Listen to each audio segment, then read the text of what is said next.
And in the blue corner, at 296 pounds from Lakewood, Colorado, Dr. Death Steve Williams.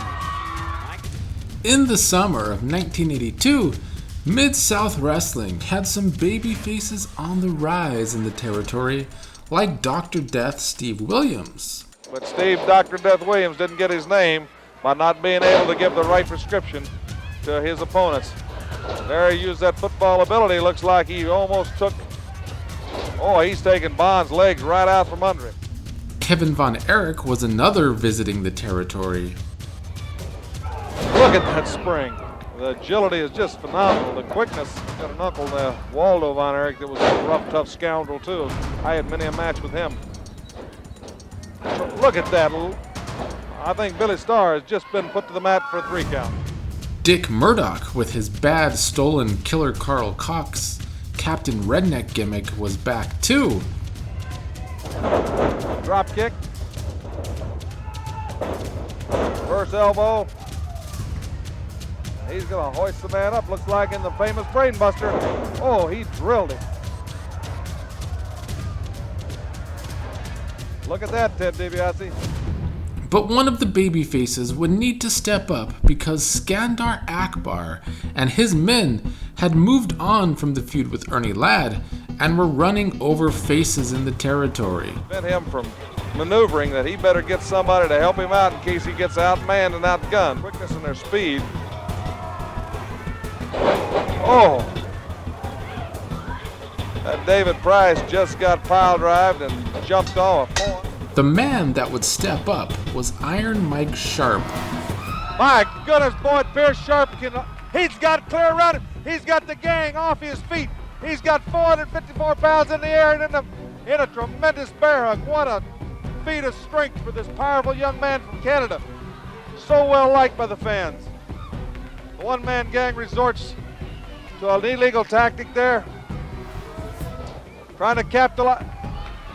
Mike Sharp slammed the one-man gang. Boyd Pierce, I've not seen anybody except the Junkyard Dog. Now Akbar pulled his foot over the rope, and Sharp is after him. Sharp fed up. He's going after Akbar. Akbar saved the man from the fall. Nearly cut him out of there. The gang intercepted Mike Sharp. Maybe Sharp's trying to get to Akbar is going to cost him there. Akbar's telling him to pick him up and pile drive him. Akbar wants Sharp hurt. There the gang goes with that vicious pile driver. That could be the end of Sharp's career. Sharp got out of it. Ralph Neely, referee, giving him a 10 count. Sharp staggering over, stunned. Akbar swung at him. Sharp pulled Akbar into the ring. Mike Sharp pulled Akbar into the ring, but that cost him a moment ago. Neely signifies a disqualification, but Mike Sharp, he's not listening to that bell, Boyd Pierce. He's not. Mike Sharp's got Akbar in a pile driver, Boyd. Mike Sharp just pile drives. Listen to that crowd. He pile drives Skandor Akbar. Neely signifies the disqualification because Akbar's interference. He's lifted Mike Sharp's hand in victory, and Akbar's pile driver, the one he spent thousands of dollars to get legally reinstated, has just been used against a general of the army. Mike Sharp would show his great strength in a match against the Louisiana champion Killer Khan. Strain between Mike Sharp and Killer Khan as these two big men grapple for supremacy and the test of strength.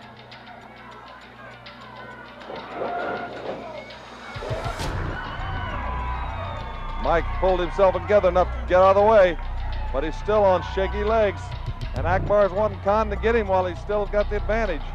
Khan stalks him. The big man fires that right into the gut. And he's dishing a forearm out. And I'll tell you, when Iron Mike gets on a roll, he's got the power of a steam engine, and he's got the endurance, the stamina, and the conditioning to back it up. Into that bear hug. Sharp pummeling away, driving it into Killer Khan with a powerful shoulder. So much so that Skandor would have to interfere to save the title. Mike Sharp going for the pile driver. Mike Sharp going for the pile driver, and Akbar comes in and intentionally gets disqualified to save that title. But Mike Sharp retaliates, and he starts whacking Akbar, he's punishing Akbar. Akbar intentionally got disqualified by coming in the ring to save that title. But Skandor Akbar would pay when Mike Sharp gave him a pile driver. Killer Khan. Whoa, Killer Khan is Mike Sharp. That would have been a disqualification, but Akbar had already been disqualified for interference. And Mike Sharp has got Akbar back in the pile driver. Again in the pile driver. Boyd Pearson. Mike Sharp has really dished it out to the General. The General is flat on his back. Iron Mike Sharp would get another shot at Killer Khan's Louisiana title, but it would have similar results. Would the third time be the charm for Sharp in another rematch against Killer Khan for the Louisiana title? Not if Skandor Akbar had his way. Mike Sharp has pile drive Akbar twice here on television. So both times Sharp has made Akbar feel the power. Khan forced him into the ring with his hair. You know, Killer Khan's over 300 pounds, Boyd Pierce. The only man I've ever seen to totally be able to handle Killer Khan was Andre the Giant, but Andre the Giant spent 5 months in the hospital from an encounter with Killer Khan. Killer Khan puts Sharp's ankle over that steel cable. It's enclosed in a rubber casing, but it's still steel cable, and Khan trying to use the leverage of that cable and twisting that ankle.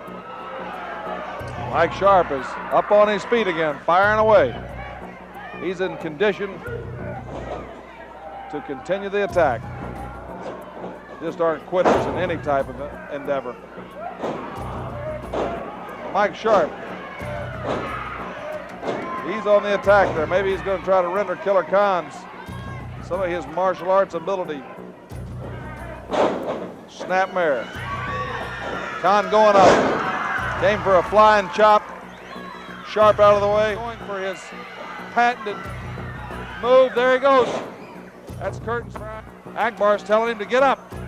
Khan has the match won, but Akbar wants Sharp injured. He's telling Khan to go for the pile driver. Akbar wants Sharp injured. Sharp's got it. He hadn't got Sharp yet. Sharp gets out of it. Iron Mike gets out of it. And here he goes for Akbar again. Iron Mike Sharp.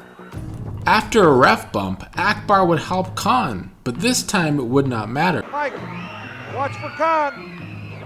Khan's got him from behind. And Akbar has really unleashed his venom on Mike Sharp. Crowd is cheering. I can't see what it's about yet. Here comes the Colonel. That's what the cheer was for. Here comes Colonel Robley. Colonel Robley, but Killer Khan got Robley from behind. Iron Mike Sharp. Sharp's got. Boy, Pierce, we'll have to see if the referee counted it down. Iron Mike Sharp was the new Louisiana champion. Referee's counted him down. Call for the bell. Boy, Pierce, you got a new Louisiana champion. You got a new Louisiana champion. And it's Canadian Iron Mike Sharp that takes the belt from Killer Khan, and you see the man in the ring, along with Khan, is General Skandor Akbar, Bill. After that, Akbar was feeling like he needed to save face. When it was supposed to be Buck Robley versus One Man Gang, Akbar came out wearing wrestling attire. He was going to be the one to face Robley. Get in closer, you can listen, Robley. It's come down to the Mid-South area right now. It's either you or me. You stick your nose where it doesn't belong. Now, I've been accused of hiding behind my men. Like all great generals, I gotta do what I gotta do. You dig me, Robley? So you're forgetting I was North American champion around here for a long time. I was a great wrestler. Now I can have the one-man gang with your ugly knob. But I'm gonna do it myself. Nobody calls you Yola. I call you Yola. So how about it, Robley, you and I?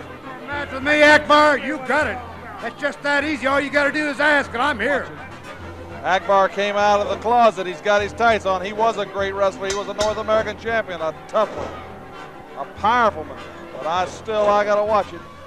The General is sly. He's out there hammering the Colonel. This is a match to see who's going to survive here in Mid-South. This is two people that One is going to run the other one out. It's a matter of supremacy, and Colonel Buck Robley firing back. With the distraction by one-man gang, Akbar tried cheating with a fireball, but it backfired, and Robley won. Better watch it, the one-man gang's coming back. I knew the general would stack the deck. There's a one-man gang coming back. The General Akbar, he's going to his tights, boy. Alfred Neely's calling for the disqualification. The fire, the general went for the fire, but Buck Robley drop kicked him. Buck Robley's firing away. Alfred Neely calling for the disqualification. For winning, Robley earned himself a 3-on-1 beatdown by Akbar, one-man gang, and Killer Khan. Firing away. Here comes Killer Here Khan. comes Killer Khan. Here comes Killer Khan, boys. Got three of them on the colonel. Three of them on the colonel. They're holding him at 454 and dropping in on him. 454 pounds is dropping in on Boyd Pierce. I told you that the colonel, you got to watch the general at all times. He'll stack the deck. They're wiping Colonel Robley. Buck Robley is at their mercy. Akbar putting the boots to him. 3 on 1. Here comes Murdoch. Dick Murdoch.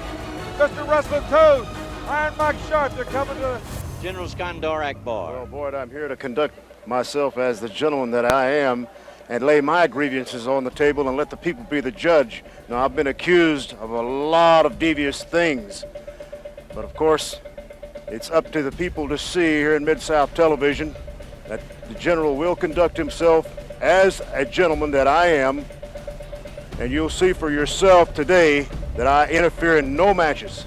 Skandor Akbar wanted to prove that he does not interfere in matches for his men by staying on commentary all night without interfering in one episode of Mid-South TV.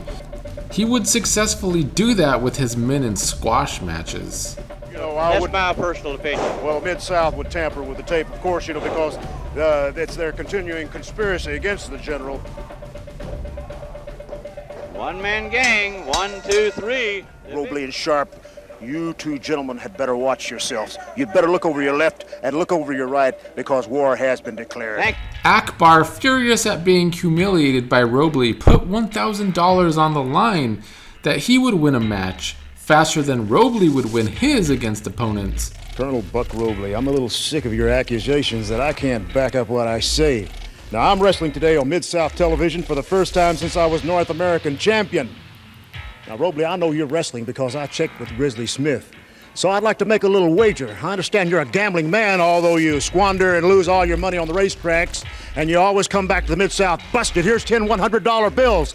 $1,000 that says I can beat my man today on Mid-South Television quicker than you can beat your man. So how about it, Robley? Akbar set the time of 2:10. Akbar saying he can defeat his opponent in a faster time than Colonel Buck Robley can. Akbar sits into that camel clutch, into the small of the back, and he's ripping the young man's neck up. It puts all the nerves in the vertebrae in the back. I'm always one step ahead of you, Robley. Right here. I don't think you know you're wrestling the son of former world champion Gene Kiniski. And I've got a nice sizable bonus for this young man. And I feel confident that he can really give you a shellacking, Robley.